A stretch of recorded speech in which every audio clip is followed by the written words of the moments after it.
పోనీ మాట్లాడచ్చు. మన ఆ ప్రయత్నం కూడా ఇప్పుడు చేయలేదు కదా. ఆ ప్రయత్నం చేసే క్రమంలో శ్రీనివాసులు రెడ్డి గారు ఆ సబ్జెక్ట్ మీద వివరంగా మాట్లాడతారు. ఆయన మాట్లాడలేడు కాబట్టి అలాంటి వాళ్ళని పెట్టుకోడు. ఓకే, ఆయన మాత్రమే మాట్లాడాలి, ఇంకోరు మాట్లాడకూడదు కాబట్టి. లేదా పక్కన రైతులను రెచ్చగొట్టి ఈ విధంగా ఇంకోటండి, ఇందాక మీరు అన్నదానికి నేను ఒకటి చెప్తాను, గుర్తుపెట్టుకోండి. మనకు సంబంధించినంత వరకు, రైతులకు సంబంధించినంత వరకు తెలుగుదేశం పార్టీ చేసినటువంటి కొన్ని కార్యక్రమాలు చెబుతాను మీకు నేను. ఈరోజు కాదు, మొట్టమొదటి నుంచి కూడా తెలుగుదేశం పార్టీ వచ్చిన తర్వాత అన్న నందమూరి తారక రామారావు గారు మొట్టమొదట రైతులకి కరెంటు మీటరు ఒక హార్స్ పవర్కి 50 రూపాయలకు మాత్రమే ఎంతైనా వాడుకునే విధంగా రైతులకు మొట్టమొదట మేలు చేసినటువంటి వ్యక్తి అన్న నందమూరి తారక రామారావు గారు. రెండోది, సొసైటీల్లో రైతులను గౌరవంగా వచ్చే విధంగా సింగిల్ విండో దానికి సంబంధించి రైతులకు మేలు చేసినటువంటి వ్యక్తి రామారావు గారు.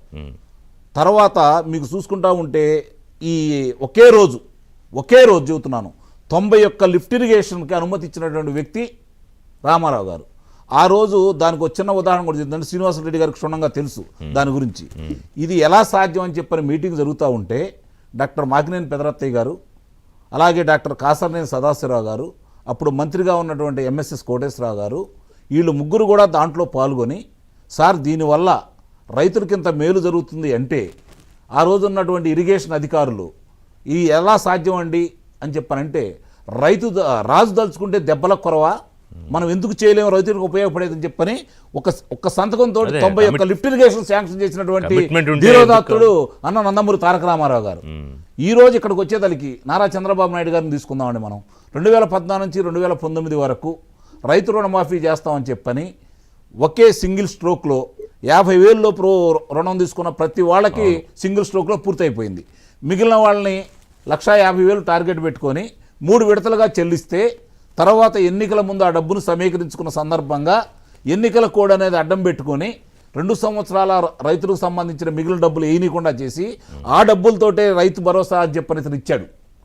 అది జనానికి తెలియజెప్పాలి. ఇప్పుడు శ్రీనివాసరెడ్డి గారు లాంటి వాళ్ళు, ఆంజనేయ రెడ్డి గారు లాంటి వాళ్ళు దీని గురించి వివరంగా చెప్తారు. ఈ కూటమి ప్రభుత్వం కూడా వివరంగా చెప్పాలి. ఇంకోటండి, మీకు రైతులు చేసిన మేలు చెబుతాను. భూసార పరీక్షలు నిర్వహించేవాళ్ళు, ప్రతి సంవత్సరం భూసార పరీక్షలు నిర్వహించేసి భూమిలో ఉన్నటువంటి లోపాలు ఏంటి, జింకు లోపం ఉందా లేకపోతే రకరకాల లోపాలు ఏమున్నాయి అని చెప్పని దానికి సంబంధించినటువంటి ఉచితంగా అందించినటువంటి ప్రభుత్వం తెలుగుదేశం ప్రభుత్వం.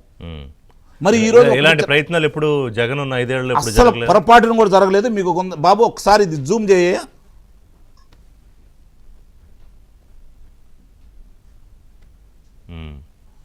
ఒకసారి జూమ్ చేయి బాబు. అవుతుందా, కనపడుతుందా? అట్లాగే ఉంచు. ఇది కేంద్ర మంత్రి వ్యవసాయ శాఖ మంత్రి గారు స్వయంగా జగన్ 3 ఏళ్ళు పంటల వాటానే ఇవ్వలేదండి. పంటల బీమాకు సంబంధించి వాటానే ఇవ్వలేదు. మరి ఇప్పుడు ఈ రోజు చెప్తా ఉంటాడు, ఇది నేను ఇచ్చింది కాదు కదా, కేంద్ర మంత్రిగా స్వయంగా పార్లమెంట్ లో చెప్పినటువంటి విషయం. ఇంకోటండి, 23,000 ట్రాక్టర్లు తెలుగుదేశం ప్రభుత్వం రైతులకు అందించిందండి. రెండోది వీళ్ళు ఇచ్చింది 5 సంవత్సరాల్లో 3,800 ట్రాక్టర్లు. రెండోది, మనకి వ్యవసాయానికి సంబంధించినటువంటిది మెట్ట ప్రాంతంలో డ్రిప్ ఇరిగేషన్ కావచ్చు, స్ప్రింక్లర్ కావచ్చు, సన్న మధ్యతరగతి రైతులకి 90% రాయితీ, 90% రాయితీ.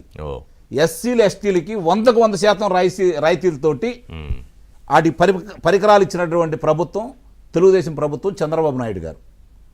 నువ్వు 1 కిలోమీటర్కి ఇచ్చావా చెప్పమనండి, 1 కిలోమీటర్కి. ఈరోజు రైతుల గురించి ఇందాక వివరంగా చెప్పారు, స్థిరీకరణ ఎంత ఏర్పాటు చేస్తా ఉన్నారు, ఎంత దాన్ని వాడారని చెప్పని. ఇలా మనం కనుక రైతులకి వ్యవసాయం దండగా అని చెప్పని చంద్రబాబు నాయుడు గారు ఎక్కడ చెప్పారండి? మామూలుగా ఊరికే ప్రచారం చేస్తూ ఈ రోజు ఇంత సాంకేతిక పరిజ్ఞానంలో ఒక పత్రికలోనో ఒక ప్రసార మాధ్యమంలోనో ఒక క్లిప్పింగ్ అయినా ఉంటుంది, మాట్లాడితే వీడియో ఉంటుంది, లేదా రాస్తే పత్రిక ఉంటుంది. కానీ ఎక్కడా దాన్ని బయటపెట్టరు. ఒక వేగ్గా ఒక మాట అనేశారు, దాన్ని ప్రచారం చేశారు, ప్రజలు నమ్మించే విధానం. ఆ రోజు నిజంగానే ప్రకృతి సహకరించాల, రైతులకు చాలా ఇబ్బందులు ఎదురైన సందర్భం. ఆ సందర్భంగా దాన్ని మాట్లాడినారండి వైసీపీ వచ్చినప్పుడు. ఇప్పుడు ప్రకృతిని చంద్రబాబు కంట్రోల్ చేస్తారా, లేకపోతే ఆయన ముఖ్యమంత్రిగా ఉన్నప్పుడు అదైపోయింది ఇదైపోయిందని ఒక మాట కాదు కదా.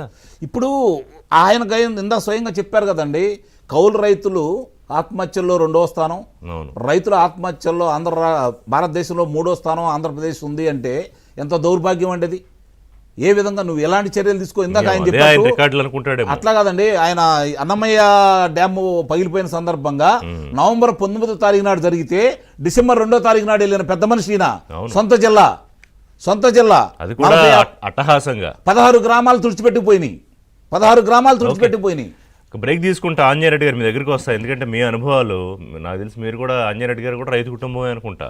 అవును. సో మీ అనుభవాలు అలాగే ఈ జగన్మోహన్ రెడ్డి గారు చెప్పే అవాస్తవాలు మాట్లాడదాం. చిన్న బ్రేక్ తర్వాత వస్తా సార్ మీ దగ్గర. పులివెందుల రైతులు అయితే రైతులను, అమరావతి రైతులు అయితే రైతులు కాకుండా పోతారా? ఎక్కడ రైతేనే రైతే కదా. పంట పండించి నలుగురికి అన్నం పెట్టేవాడు రైతు. ఎండైనా వానైనా కష్ట నష్టాలు కోర్చి నలుగురు కడుపు నింపేవాడు రైతు. ప్రాంతాన్ని బట్టి ఆ రైతు